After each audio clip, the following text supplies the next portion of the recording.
For most of us, crude oil is invisible. We encounter it as gasoline at a fuel pump, as the chemicals inside plastics, as materials used in countless products around us. But long before any of that happens, the journey begins far from land, beneath the surface of the ocean, where enormous reservoirs of oil can lie thousands of feet below the seafloor. Reaching them is one of the most demanding forms of industrial engineering on Earth. Hundreds of workers may spend weeks or months offshore. Massive drilling systems penetrate layers of rock. High-pressure fluids travel through miles of steel casing and pipelines. Oil, gas, water, and sediment emerge together and must be separated, measured, treated, and transported. And eventually, millions of barrels of crude can begin a journey aboard one of the largest ships ever built. But how does that journey actually work? To understand it, we have to start beneath the ocean. An offshore oil operation is not simply a giant machine sitting in the middle of the sea. It is an entire industrial system designed around a geological target hidden deep below the seabed. Some offshore installations are fixed directly to the seafloor, others float and are held in position by massive mooring systems. And in deeper waters, a floating production, storage and offloading vessel, or FPSO, can perform several of the functions that would otherwise require separate offshore facilities. The design depends largely on water depth, weather, geology, and the size of the oil field. A large offshore installation can contain living quarters, kitchens, medical facilities, control rooms, workshops, cranes, helipads, emergency equipment, and complex processing machinery. The people working there are not simply drilling crews. They include engineers, geologists, mechanics, electricians, marine specialists, safety personnel, and operators who keep the facility running around the clock. And beneath all of them lies the real reason the facility exists, the reservoir.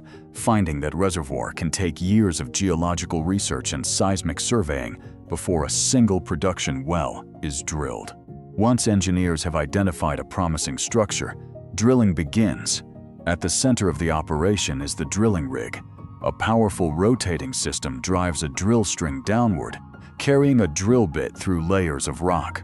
Modern bits may use extremely hard materials, including tungsten carbide and synthetic diamond technologies, allowing them to cut through formations that would be impossible to penetrate with ordinary steel. But drilling is not simply a matter of turning a bit faster and pushing harder. As the well gets deeper, the pressure and temperature increase. The hole must remain stable, the equipment must be cooled and lubricated, and rock fragments have to be carried back toward the surface. That is where drilling fluid comes in. Often called drilling mud, it is a carefully engineered mixture whose properties are adjusted for the conditions inside the well. It helps cool and lubricate the drill bit, carries rock cuttings to the surface, and, critically, helps control the pressure inside the well. The well may extend several thousand meters below the seabed, and at those depths, pressure is one of the greatest dangers. A producing reservoir can contain oil and natural gas under enormous pressure. If that pressure is not properly controlled, formation fluids can enter the well uncontrollably. The nightmare scenario is a blowout. To help prevent one, offshore drilling systems use a massive piece of equipment known as a blowout preventer, or B. It is essentially a complex collection of valves and sealing mechanisms designed to close the well and control pressure during an emergency. The importance of this system became painfully clear in 2010 when the Deepwater Horizon drilling rig suffered a catastrophic blowout in the Gulf of Mexico. The resulting explosion killed 11 workers and led to the largest marine oil spill in U.S. history. The disaster became a defining reminder of the risks involved in drilling beneath the ocean. But when a well is successfully completed, the next challenge begins: getting the oil out. Sometimes the natural pressure inside a reservoir is strong enough to push fluids toward the surface without conventional pumping. This is known as natural flow. But reservoirs change as production continues. Pressure can decline, and operators may then use artificial lift systems or other production methods to help move fluids toward the surface. In some fields, gas injection is also used to maintain pressure and improve recovery. And what reaches the surface is rarely pure crude oil. Instead, The production stream can contain crude oil, natural gas, formation water, sand, and other materials. Before the crude can be exported, those components have to be separated. One of the key pieces of equipment used for this job is the three-phase separator. Inside the vessel, differences in density allow the major components to separate under controlled conditions.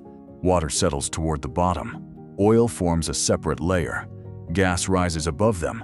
The process may look simple in principle, but controlling it at industrial scale requires continuous monitoring of pressure, temperature, flow rates, and composition. The natural gas can be used as fuel, compressed and exported, re-injected into the reservoir, or, where infrastructure and economics make that difficult, flared.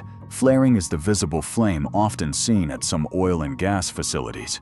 It can safely burn excess hydrocarbons, but because it produces carbon dioxide and other emissions, the industry has increasingly sought ways to reduce routine flaring. The separated water also requires treatment. Depending on regulations and the specific operation, produced water may be treated and discharged within permitted limits, or re-injected into the reservoir or another approved formation. The crude itself continues through additional processing. It may be heated, filtered, dehydrated, stabilized, and analyzed before being sent into storage. And this is where offshore production becomes a logistical problem. An oil field can continue producing long after the last tanker has departed. So where does all that crude go? In some developments, pipelines carry the oil directly to shore, but in remote offshore fields, especially where pipelines are impractical, an FPSO can provide another solution. A floating production, storage, and offloading vessel is essentially a large ship converted or purpose-built to receive hydrocarbons from subsea wells, process them, store the resulting crude, and transfer it to another tanker.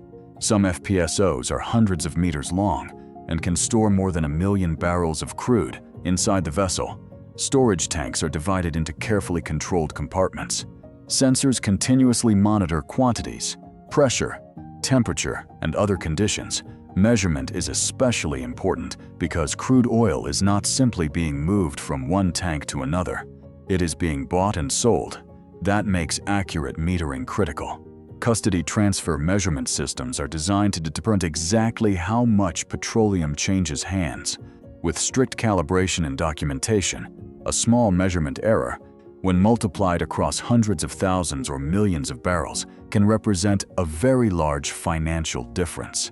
Eventually, the storage tanks begin to fill, and somewhere beyond the horizon, another vessel is preparing to arrive. It may be a very large crude carrier, or VLCC, designed specifically to transport enormous quantities of oil across the world's oceans. A VLCC can stretch roughly 300 meters from bow to stern, with a cargo capacity commonly approaching 2 million barrels. At that scale, bringing the ship alongside an offshore production facility is not a routine parking maneuver. It is a carefully coordinated operation. The tanker crew and offshore control room maintain constant communication. Wind, waves, currents, vessel movement, loading conditions, and safety limits all have to be considered. In many operations, specialized marine personnel help guide the vessel into position. Once the tanker is safely positioned, mooring systems secure it against movement. Then comes the connection that matters most. A specialized transfer hose or loading system links the storage vessel to the tanker. The connection has to accommodate movement caused by the ocean while maintaining a secure path for the crude. Only after safety checks are completed can the transfer begin. Deep inside the facility, powerful pumps start moving crude through the transfer system. The flow can reach enormous rates, but the process is carefully controlled rather than simply open to maximum speed. Tank levels, pressure, temperature, flow rate, and the condition of the transfer equipment are monitored continuously. The objective is simple: move millions of dollars worth of crude from one vessel to another without losing control of the system. And that means controlling the smallest details. A tanker cannot simply be filled until the crew decides it is full. Each cargo tank is monitored. Quantities are calculated. Samples can be taken and analyzed. Documentation is checked. Loading rates are adjusted as the vessel's condition changes. There is no room for casual mistakes when enormous volumes of flammable hydrocarbons are moving through a system offshore. Eventually, the transfer is complete, the hoses are disconnected, the mooring operation is reversed, and the tanker begins to move away from the production facility, carrying a cargo that may have started thousands of meters beneath the ocean floor. But the journey is far from over. The tanker heads toward a refinery or another processing facility where crude oil is transformed into a wide range of products. Refineries separate hydrocarbons into different fractions and then chemically process many of them into fuels, lubricants, petrochemical feedstocks, and other materials. Some of those feedstocks eventually become plastics, synthetic materials, solvents, and countless industrial products. The gasoline in a vehicle, the diesel used by heavy equipment, and many of the materials found in modern manufacturing can all trace part of their origins back to crude oil and natural gas. That is what makes offshore production so remarkable. From the surface, an offshore platform can look like an isolated industrial structure surrounded by nothing but water. But beneath it is a hidden system extending deep into the earth. A drill bit cuts through rock. Steel casing protects the well. Drilling fluid controls pressure. A blowout preventer stands ready for emergencies. Separators divide oil from gas and water. Pumps move crude through pipelines.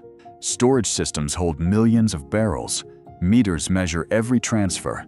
And eventually, a tanker carries that crude toward another continent. The entire chain depends on thousands of people, layers of engineering, and constant attention to pressure, temperature, flow, safety, and timing. It is easy to think of oil as something that simply comes out of the ground. In reality, offshore production is a carefully controlled journey through some of the most difficult environments humans have ever attempted to industrialize. And the next time you see a tanker moving slowly across the ocean, there may be a story beneath its surface that began thousands of meters below the seafloor. Not with a refinery, not with a pipeline, but with a reservoir hidden inside ancient rock, waiting beneath the sea. If you enjoyed this journey from the ocean floor to the tanker, subscribe to Nova Reports for more fascinating stories about engineering, technology, history, and the hidden systems that power our modern world. And if this documentary showed you something you never knew about offshore oil production, let us know in the comments. Thanks for watching Nova Reports. We'll see you in the next documentary.